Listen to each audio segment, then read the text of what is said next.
kita semua pendengar-pendengar kita daripada Wisma DRB Highcom. Sebelum kita mulakan kuliah Zuhur kita pada tengah hari ini, marilah kita mulakan dengan Ummul Kitab Al-Fatihah.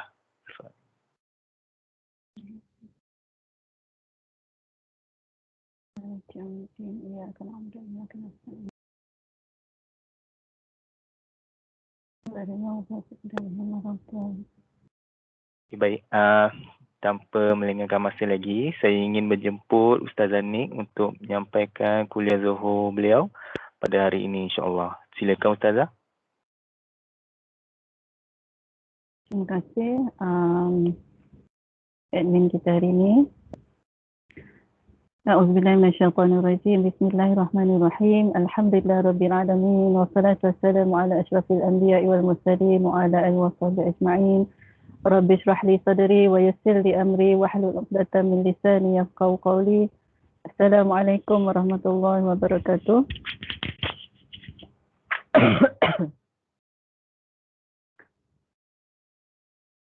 InsyaAllah kita sambung tazkirah kita, tajuk yang sebelum ni dalam kitab Tanbihul Ghafilin dalam bab ikhlas. InsyaAllah.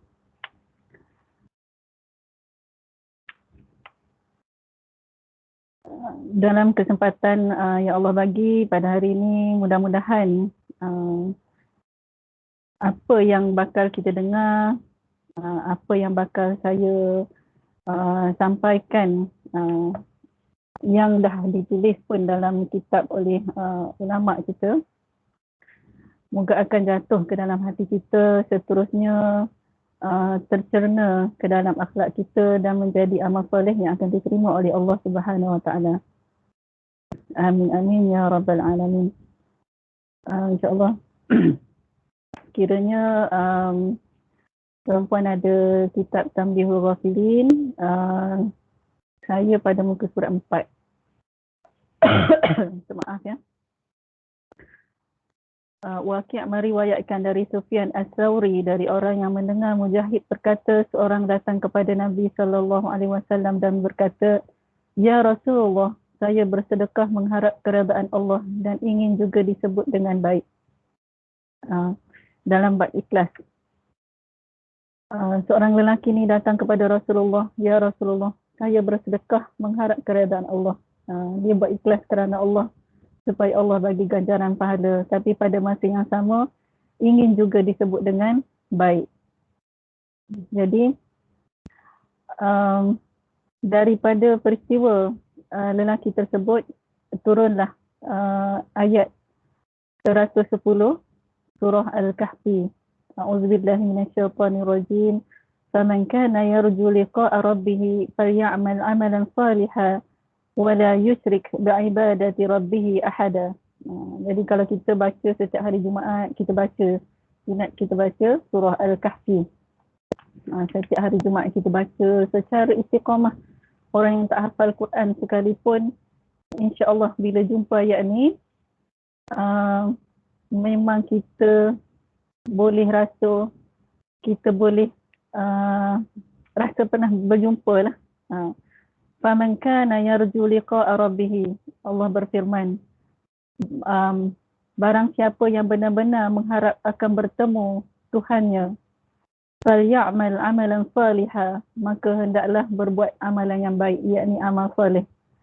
Wala yusyrik bi'ibadati rabbih ahada, dan jangan mempersekutukan Allah dalam semua ibadahnya dengan sesiapa pun. Dalam surah Al-Kahfi ayat 110. Jadi dalam ayat ni, kenapa dikaitkan dengan lelaki tersebut?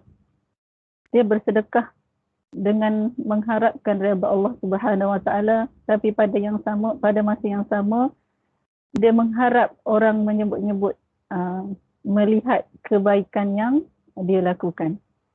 Jadi Allah berfirman, wala yusyrik bi'ibadati rabbih ahada, di akhir ayat tadi, dan janganlah mempersekutukan Allah dalam semua ibadahnya dengan sesuatu apapun.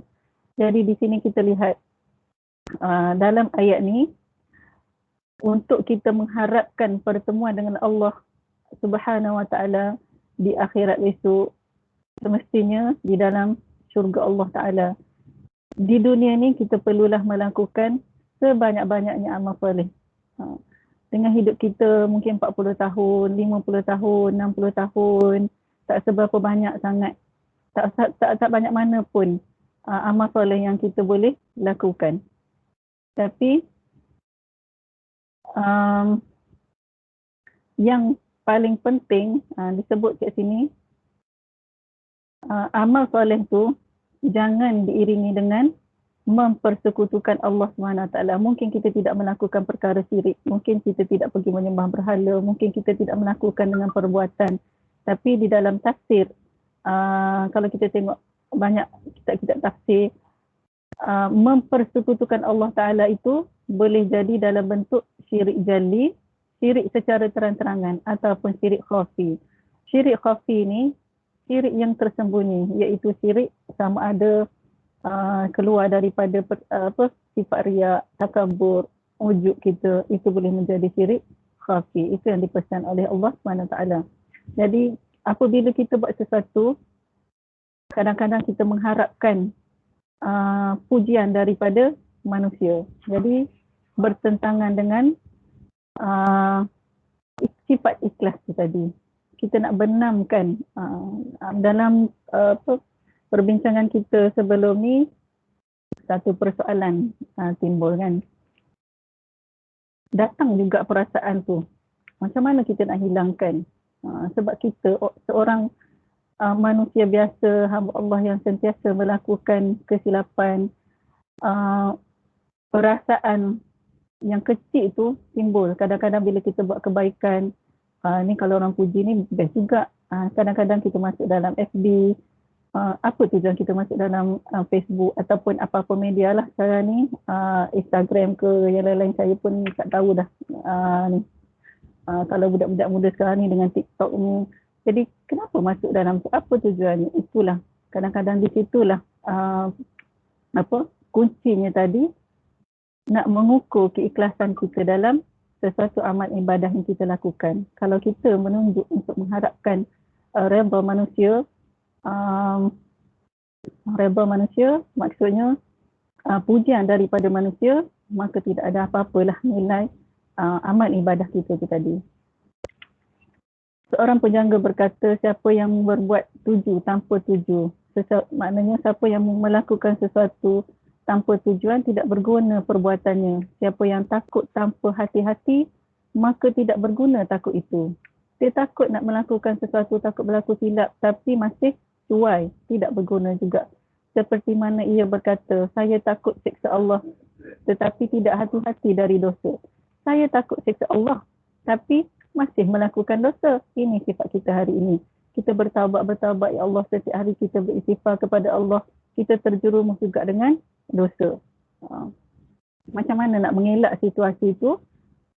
Kita perlu ada orang yang sentiasa mengingatkan kita ataupun hijrah kepada sesuatu yang lebih baik, hijrah dengan kawan-kawan yang lebih baik, kawan-kawan yang boleh membawa kita kepada kelalaian, keborosan, pembaziran, kita jauhi kalau kita tidak boleh mempengaruhi mereka. Dan pujangga ni berkata lagi, siapa mengharap tanpa amal seperti mengharap pahala dari Allah tetapi tidak beramal, maka tidak berguna harapannya. Kita mengharapkan pahala, ya Allah bagilah aku pahala, tapi tak buat apa-apa pun. Kita nak makan nasi, nak bagi rasa kenyang, tapi tangan kita tak angkat pun ke mulut. Ibarat macam tu. Maknanya tidak ada action, tidak adalah result dia. Siapa yang niat tanpa pelaksanaan, niat akan berbuat kebaikan tetapi tidak dilaksanakan, akan tidak berguna niatnya. Niat nak buat kebaikan tapi tidak buat. Dalam bab ni memang kita niat tu Allah dah bagi ganjaran, tetapi apabila kita buat, melaksanakan, lebih besar ganjaran di sisi Allah Subhanahu Wa Taala. Siapa berdoa tanpa usaha seperti berdoa semoga mendapat taufik untuk kebaikan tetapi tidak berusaha untuk mendapat kebaikan. kita sentiasa hari-hari minta. Bukan minta, kita dalam kepala ni Allah mengharap, kalaulah aku dapat macam ni, contoh sekarang anak-anak kita nak menghadapi SPM yang dalam keadaan yang tidak sesempurna mana. Saya salah seorang tenaga pengajar yang mengajar anak-anak SPM ni, guru pun agak tertekan lah dalam keadaan sekarang ni. Cuma sebagai seorang murid, sebagai contoh, mengharapkan kejayaan. Kalaulah aku dapat 5A, 6A, mengharapkan sesuatu yang magic akan berlaku, tetapi tidak berusaha. Segala kerja diberi anak-anak kita kat rumah lah sebagai contoh. Banyak kerja-kerja dalam classroom ada, tapi tak siapkan pun. Jadi tidak dapat nak menilai setakat mana ilmu yang diperolehi. Tidak ada usaha sedikit pun. Jadi ini adalah perbuatan harapan yang sia-sia. Siapa yang beristighfar tanpa menyesal, maka tidak akan berguna istighfarnya. Istighfar saja. Ramai orang boleh sebut di mulut istighfar, astagfirullah. Dan bila kita sebut istighfar ni, sebutlah dengan, walaupun pendek, kita sebut istighfar yang panjang, istighfar kabir, lagi bagus. Astaghfirullahalazim allazi la ilaha illa huwal hayyul qayyum wa atubu ilaih. Boleh sebut, bergantung kepada keinginan kita untuk rapat dengan Allah SWT. Paling pendek, paling malas, habiskanlah sekurang-kurangnya untuk penyucian jiwa kita ni, istighfarlah 100 kali sehari. Tak kira lah kita nak buat pagi ke lepas subuh, kita nak buat lepas zuhur ke, sekarang ni BDR, bekerja dari rumah. Contoh, banyak ruang masa yang kita boleh habiskan. Perkara yang yang kurang manfaatnya kita ketepikan. Kita tengok apa yang aku nak capai untuk hidup aku yang masih tersiksa. Bukan terseksa, tersiksa. Hidup aku yang masih tersiksa ni, apa yang aku nak capai? Masa yang masih ada Allah bagi pada aku ni, apa yang aku nak buat? Dengan sedikit amal yang aku buat ni, istighfar. Istighfar tu akan menyucikan jiwa kita daripada sifat-sifat mazmumah. Cukup astagfirullahalazim.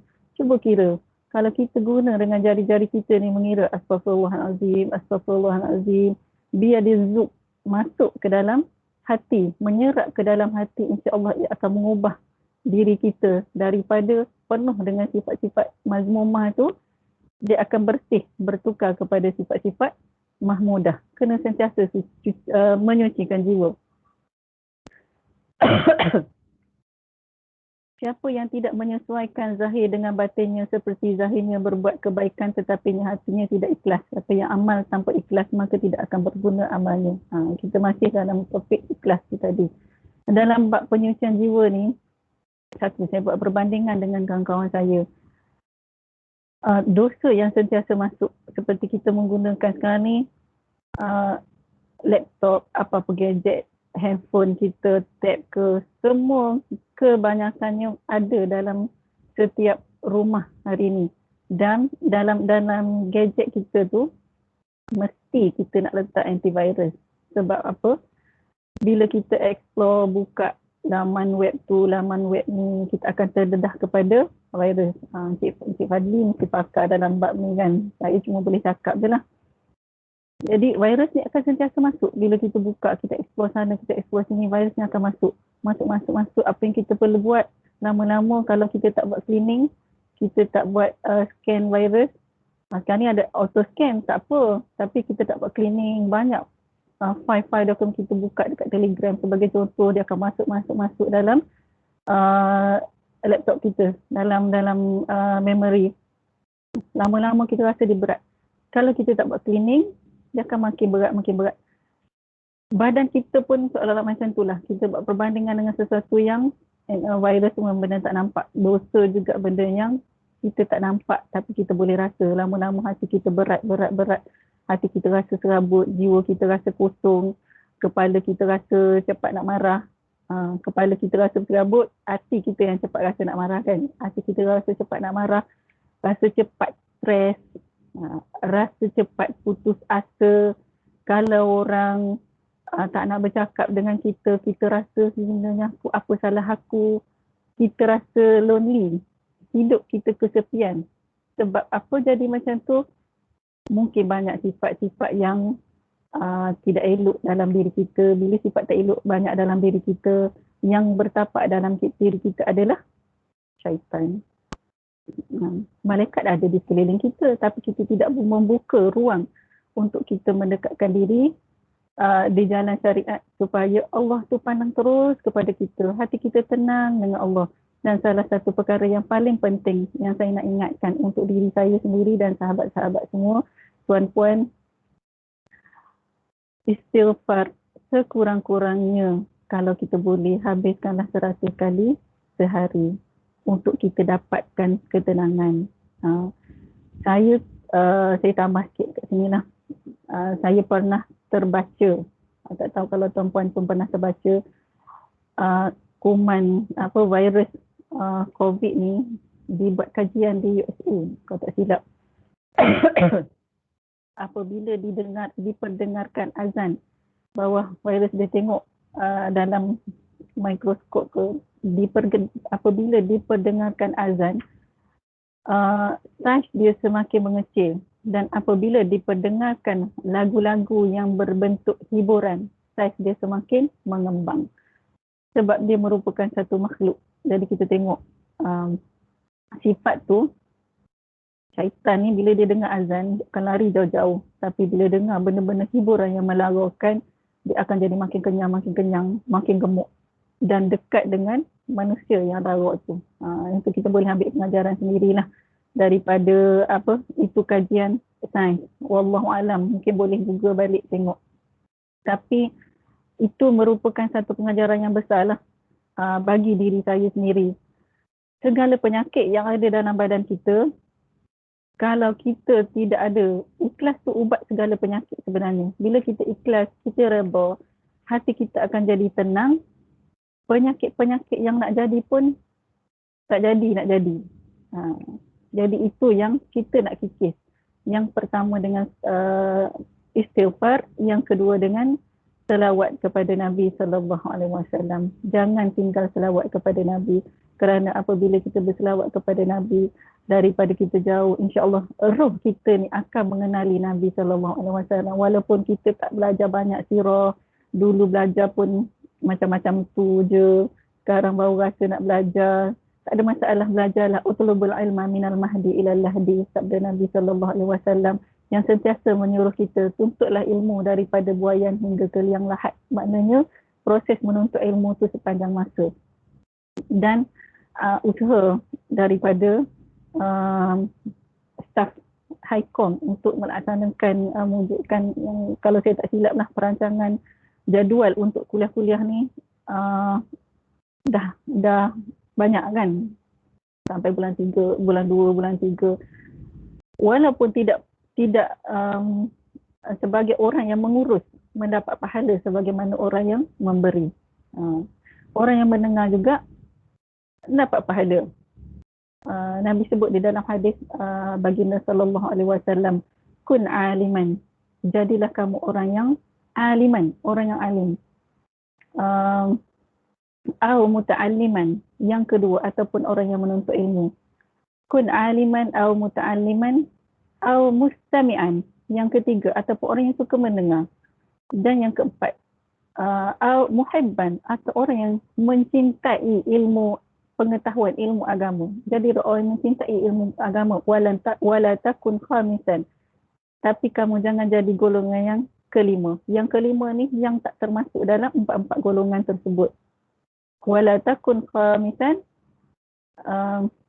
maaf lupa pula yang hujung tu, dan kamu akan binasa, Nabi sebut.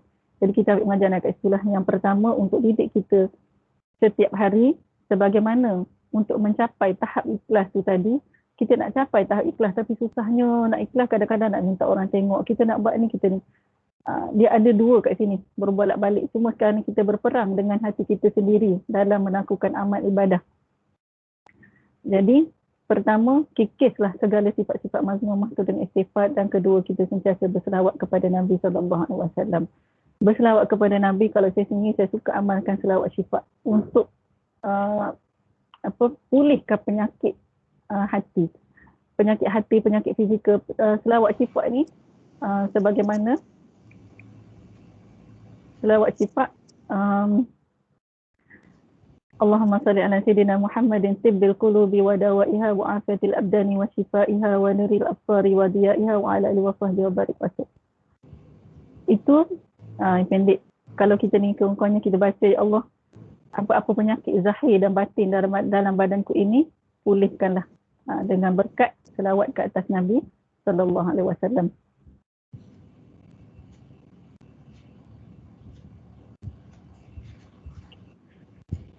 Dari Abu Hurairah radhiyallahu anhu berkata, Nabi sallallahu alaihi wasallam bersabda, yakhruju min akhir zaman aqwamun yajlibuna ad-dunya bid-din fayalbasuna lin-nasi juludad-da'an fid-din alsinatuhum ahla min as-sukkari wa qulubuhum qulubuz zi'abi yaqulu Allah ta'ala abi taruna am alayya tajtari'un fabi halaftu la'ab'athanna alaihim fitnatan tada'ul hakima al-akila fiha hayran.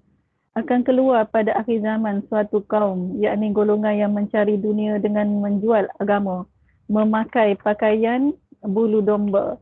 Lidah mereka lebih manis daripada madu, sedangkan hati mereka bagaikan serigala. Allah akan berfirman pada mereka, apakah terhadapku mereka bermain-main dan melawan? Dengan kebesaranku aku bersumpah akan menurunkan kepada mereka fitnah ujian. Seorang yang berakal tenang akan bingung. Jadi yang dimaksudkan kat sini adalah mereka yang luarannya nampak baik tetapi zahirnya baik, bercakap tentang agama dengan segala kebaikan, tetapi amalan batinnya apabila orang tak nampak, segala benda kejahatan dia buat.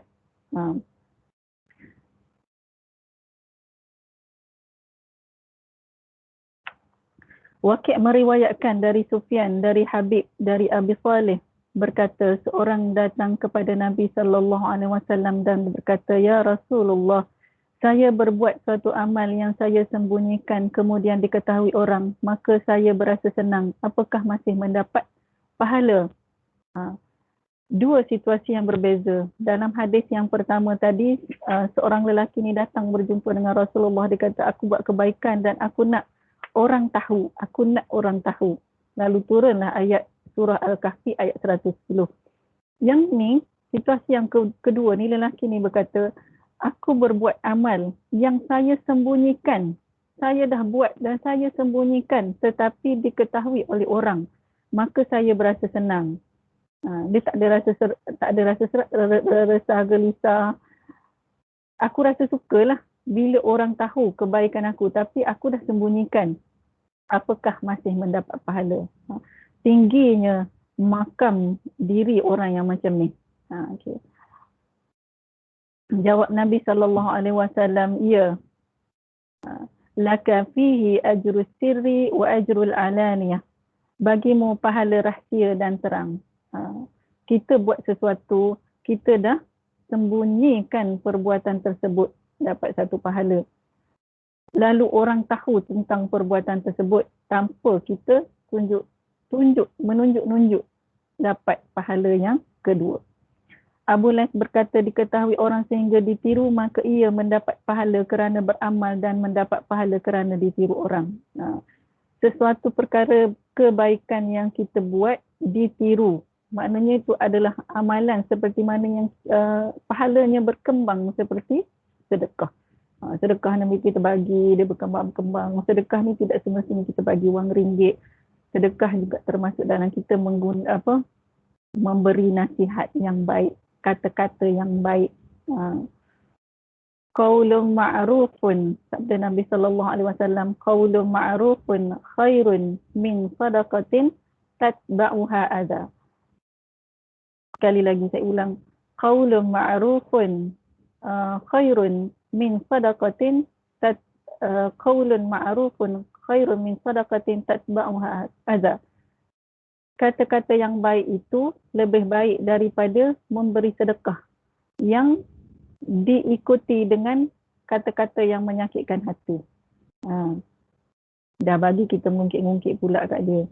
lebih baik daripada sedekah tu, lebih baik kita memberi nasihat yang baik kepada kawan-kawan, ataupun dalam konteks dakwah Nabi ajar kepada kita, balighu anni walau ayah. Kita jumpa dengan orang, sampaikan satu perkara kebaikan. Sebagaimana kalau kita tengok sekarang ni, hero Malaysia, Ustaz Abid Liu. Ustaz Abid Liu ni rupa-rupanya satu batch dengan kaunselor sekolah saya. Saya mengajar sekolah. Jadi kawan dia ni cerita satu hari, kawan sekolah ni, cikgu ni bercerita, Ustaz Abid Liu ni zaman dia masa dekat universiti, dia dah pergi ketuk bilik kawan-kawan. Ketuk bilik ni dia akan bagi tazkirah, ketuk bilik ni bagi tazkirah. Dan kawan-kawan ni bila nampak je Ustaz Abid datang, orang akan lari. Dan setelah dia menjadi seorang motivator yang terkenal, kebetulan antara kawan-kawan yang lari tadi masa ke universiti tu juga sekarang ni merupakan seorang guru. Nak jemput dia untuk pergi bagi motivasi di sekolah dia. Tapi susahnya nak jemput sebab jadualnya telah padat. Jadi begitulah nak capai tahap ketinggian kata yang disegani seperti Ustaz Abid Liu tu dulu, dia orang yang tidak pernah berputus asa pergi sebab nak menyampaikan bila faham konsep dakwah tu. Kalau kita sekarang mungkin kita tak mampu nak capai tahap sebagaimana yang dilakukan, tapi boleh dijadikan contoh, dimasukkan dalam apa orang kata, mungkin boleh jadi kenapa menunjuk-nunjuk bila pergi tolong sana, tolong sini, tunjuk, viralkan dalam IG, dalam FB, masuk YouTube. Tapi sebenarnya boleh menjadi contoh kepada orang lain sebab ramai lagi dermawan dan kita bila kita tak mampu nak buat sampai tahap macam tu, kita boleh menegur benda-benda yang kecil. Man ra'a minkum falyughayyirhu biyadihi, dengan tangan tak mampu, fa illam yastati' fa bilisani, tak mampu juga kita ubah dengan kuasa, kita tak ada kuasa, kita ubah dengan teguran lidah kita. Fa illam yastati' fa biqalbihi, tak mampu juga kita tegur dengan hati kita, bahwa ya adhaful iman, itu adalah selemah-lemah iman. Itulah yang kita nak dapat pahala, nak kumpulkan pahala ni banyak cara sebenarnya. Yang penting kita buat mencari redha Allah. Sebab tu kita dalam bab ikhlas ni kita bincang, kita sebut perkataan ikhlas. Apa ikhlas tu? Bila kita buat sesuatu kerana kita mengharap redha Allah Subhanahu Wa Taala. Kita memberi kerana kita nakkan redha Allah Subhanahu Wa Taala. Kita menegur kerana kita kita menegur tengok kemungkaran, niat kerana ya Allah, aku menegur ikhlas kerana Allah. Kalau dia nak dengar tak dengar, itu suka hati. Sekarang ni kalau kita tengok banyak contoh, guru-guru banyak kena komplain, tapi dengan macam-macam cara lah. Sekarang saya berdepan dengan parent kan, saya bukan berdepan dengan guru. Jadi banyak buat tu tak kena, ini tak kena. Cuma tugas sebagai seorang guru mengajar seperti mana yang telah disarankan. Kita cuba untuk memberi ilmu dengan dalam keadaan PKP sekarang ni, tak boleh bersemuka. Ada murid yang memang tak boleh cara bersemuka. Alternatif ni kami mengumpulkan dana beli handphone kepada murid-murid yang tidak mampu, sebab itu merupakan satu keperluan sekarang ni. Jadi kalau kita tak mampu nak bagi banyak, kumpul dalam 10 orang, RM10 seorang dah jadi 100. Macam-macam cara boleh buat dalam keadaan kita nak mendapatkan. Tapi yang penting ikhlas tu, dalam kita nak mendapat dan mencari redha Allah Subhanahu Wa Taala. Bagaimana sabda Nabi sallallahu alaihi wasallam, man sanna sunnatan hasanatan falahu ajruhu wa ajru man amila biha ila yaumil qiyamah, wa man sanna sunnatan sayyi'atan fa alaihi wizruha wizru man amila biha ila yaumil qiyamah. Siapa yang memberi contoh kebaikan, maka ia mendapat pahala dan pahala orang yang meniru perbuatannya hingga hari kiamat. Dan siapa yang memberi contoh kejahatan, maka ia mendapat dosa dan dosa orang yang meniru perbuatannya hingga hari kiamat. Na'udzubillah min zalik. Mudah-mudahan kita dijauhilah dengan perbuatan jahat yang pernah kita tunjuk. Orang amalkan perbuatan tersebut. Na'udzubillah. Mudah-mudahan kita tergolong dalam golongan yang pertama tadi. Kita buat amal kebajikan, kita tunjuk apa amal kebajikan yang pernah kita tunjuk. Kita tak nak riak pun. Contoh, suka menolong orang, memudahkan kerja orang. Kita hati terbuka dalam buat kita kerja sama di sekolah. Asyik sekolah aja. Kita di tempat kerja. Sebab di tempat kerja kadang-kadang yang ni rupanya dia tengah stres. Ada masalah keluarga, ada masalah anak ataupun bergaduh dengan suami bergaduh dengan isteri, datang stres. Banyak pula kerja bertimbun-timbun. Yang kawan ni pula itu kerja kau buat sendiri. Kerja aku dah settle. Inilah yang makin membebankan. Tak perlu orang tu rasa nak bunuh diri kan. Tapi kita sebagai orang Islam, Muslim, mukmin, dan kita nak capai tahap nak kumpul pahala yang banyak di sisi Allah Subhanahu Wa Taala dengan cara yang paling mudah. Berilah ruang kepada dia. Tak apa, saya boleh tolong siapkan. Cuma sekarang ni takut pula ada orang kata kita kaki kipas pula. Bila kita ikhlas buat, dapat pujian, jadi kaki kipas pula. Ini nak pegang kepada prinsip kita sendiri, pedulikan apa yang Allah, yang orang lain kata, asalkan kita betul dengan Allah Subhanahu Wa Taala. Ini yang dipegang, prinsip yang dipegang oleh Nabi SAW. Asalkan aku betul dengan Allah Subhanahu Wa Taala, aku tidak akan peduli apa yang manusia kata. Inilah yang perlu kita letak di dalam diri kita dalam kita membuat amal kebajikan. Kita tak boleh nak goyah dan kita perlu ada orang di sekeliling kita. Kawan-kawan kita, contohnya. Kawan-kawan kita yang sentiasa memberi kekuatan kepada kita. Ada kawan kita yang memberi kekuatan kepada kita dengan kata-kata dia. Ada kawan-kawan kita yang memberi kekuatan kepada kita dengan akhlak dia. Kita tengok dia, kita terus jadi baik. Baik maksudnya, ya Allah, tengok dia tenang je. Menjadi sumber inspirasi kepada kita. Orang-orang macam inilah yang perlu kita dekati. Abdullah bin Al-Mubarak meriwayatkan dari Abu Bakar bin Maryam dari Dhamirah dari Abi Habib berkata, Rasulullah sallallahu alaihi wasallam bersabda, innal malaikata la yarfa'una 'amala 'abdin min ibadillah fayastaksirunahu wa yuzakkunahu hatta yantahu bihi ila haitsu syaa Allah ta'ala min sultanihi fayuhyi Allahu ilaihim innakum hafazatun ala ma 'amila 'abdi wa ana raqibun ala ma fi nafsihi inna 'abdi hadha lam yukhlis li 'amalahu faktubuhu fi sijjin wa yas'aduna bi 'amalin 'abdin fayastaqillunahu wa yahtaqirunahu hatta yantahu bihi ila haitsu syaa Allah min sultanihi fayuhyi Allahu ilaihim innakum hafazatun ala amila 'abdin wa ana raqibun ala ma fi nafsihi inna 'abdi hadza akhlafa li amalahu faktubuhu fi 'aliyyin. Kita ada 2 minit lagi ya.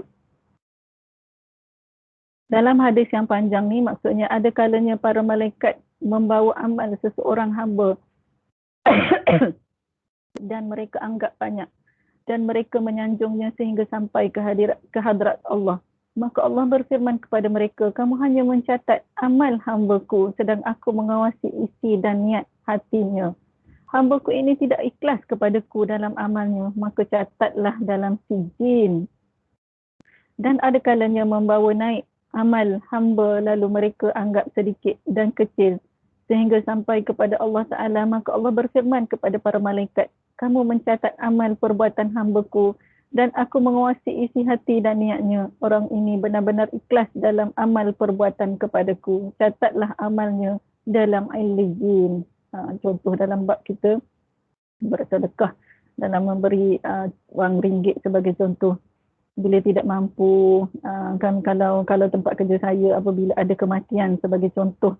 Jadi kita ada kelak bahagian kebajikan ni kita akan buat kutipan untuk memberi sumbangan kepada guru-guru yang saudara kematian saudara mara.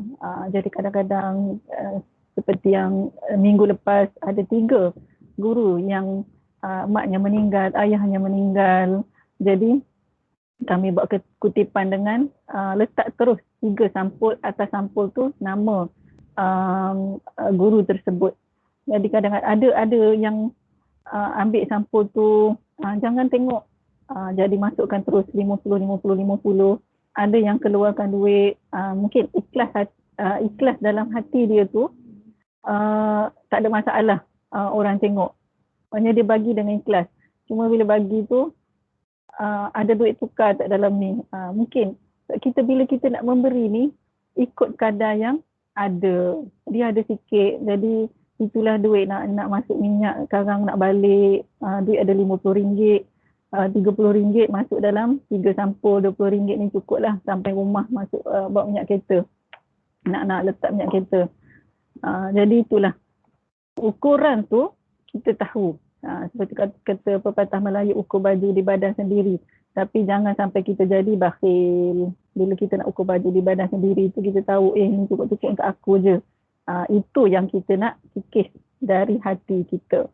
Takut-takut nanti bila kita ditinggalkan di dalam satu liang ataupun amalan kita yang kita buat setiap hari ni, malaikat akan datang pada waktu pagi sekali, waktu petang sekali dan angkat amalan kita. Bila angkat ke langit, Allah tengok tak ada apa-apa pun yang kau bawa ni. Orang ni banyak buat amal hari ni sampai ke petang, dari pagi tadi buat kebajikan sebanyak-banyaknya, pergi tolong sana, pergi tolong sini, tapi Allah kata aku tidak melihat satu pun amalan yang kau bawa kecuali kosong sahaja kantungnya. Na'udzubillahi min zalik. Jangan kita termasuk dalam golongan seperti ini. InsyaAllah pujuk hati kita dulu sebelum kita nak berdakwah dengan orang lain. Kita dakwah hati kita dulu. Pujuk hati kita yang pertama dengan istighfar. Janganlah tinggal istighfar ni. Kalau kita boleh buat lebih daripada 100 kali tu lagi baik, lagi panjang lagi baik. Kita nak didik hati kita. Tapi janganlah pula sampai tak buat benda lain. Duduk yang isteri pula duduk, bang saya ni nak istighfar ni, abang jangan kacau, tengah hari ni kita tak makan. Saya istighfar je, kita order je. Tapi suaminya nak makan, kita yang masak. Tak boleh sampai macam tu. Sebab kita buat akhirat ni, kita jangan lupa. Wala tansa nasibaka minad dunya. Bila kita kerja akhirat, kita jangan lupa bahagian kita kat dunia. Kena balance lah. Wallahu alam. Sebab ni saya rasa kalau ikut masa dah cukup ya. Ya Ustazah. Buku untuk apa-apa soalan ke? InsyaAllah kalau saya boleh jawab, saya jawab. Kalau tak boleh, kita ni lah. Boleh? Kita jumpa pada 19 hari bulan lah. InsyaAllah. 19 hari bulan? Hari Jumaat minggu depan. 19 hari bulan 2? Ya Ustazah. Boleh ke? InsyaAllah. Ada satu soalan lah, tapi rasanya Ustazah dah jawab tadi tu, yang bersedekah secara nyata ataupun bersembunyi tu dekat dalam ruang komen tu. Dia kata, Ustazah, jika kita mengwar-warkan perbuatan bersedekah kita dengan tujuan supaya orang lain akan turut sama bersedekah, adakah kita dianggap riak dan tidak ikhlas? Yang minta maaf, saya tak buka bahagian komen tu. Yang saya sebut tadi lah. Pertama, kita letak hati kita dulu. Di mana hati kita tu, ikhlas kita tu. Kalau kita buat ikhlas dan kita tunjuk supaya orang boleh tiru, itu juga merupakan dakwah. Bilhal dipanggil, dengan perbuatan kita. Bukan kata kita nak menunjuk. Kat situ Allah yang maha mengetahui hati kita. Dan kita nak didik hati kita dulu tu, kikis semua segala sifat riak, ujub. Riak dengan ujub tu, dia boleh dikikis dengan istighfar tu tadi. Dan bila kita nak menyampaikan sesuatu dakwah, insya-Allah kita kena sentiasa husnuzan dengan Allah. Ya Allah, apa yang aku perbuat ini mudah-mudahan diterima oleh Allah Subhanahu Wa Taala. Sebab kita tak nampak perbuatan malaikat membawa amalan kita sama ada ke sijin ataupun ke ahliyin. Cuma kita kena tahu apa yang telah disampaikan melalui Al-Quran ataupun hadis Nabi SAW. Keadaannya begini, kita perbetulkanlah niat kita dalam jihad hidup kita untuk menuju Allah Subhanahu Wa Taala. Wallahu alam. Wallahu alam. Terima kasih banyak Ustazah. Jadi saya rasa sekian sampai situ saja dulu. Kita hari ni sampai muka surat 5 ke Ustazah? Saya tak ada kitab yang Kita start tadi muka surat 4, habis muka surat 7. muka surat 7. Jadi sebelum kita berpisah dan masing-masing log off, saya ingin memberi sekali lagi makluman seperti di awal sesi tadi, untuk sesi kuliah pada Isnin depan 15 hari bulan, selepas sesi kuliah kita akan ada satu sesi bacaan Yasin secara berjemaah yang akan dipimpin oleh Ustaz Faizal. Jadi sahabat-sahabat yang mempunyai kelapangan minta untuk terus sertalah untuk membacakan Yasin sebagai saranan oleh Ketua Unit Human Capital kita untuk memohon perlindungan daripada wabak coronavirus ini, insya-Allah. Jadi saya sudahi dengan wabillahi taufiq wal hidayah. Assalamualaikum warahmatullahi wabarakatuh. Terima kasih Ustazah. Assalamualaikum warahmatullahi wabarakatuh. Assalamualaikum warahmatullahi wabarakatuh. Terima kasih Ustazah. Assalamualaikum. Salam. Waalaikumsalam. Assalamualaikum. Amin.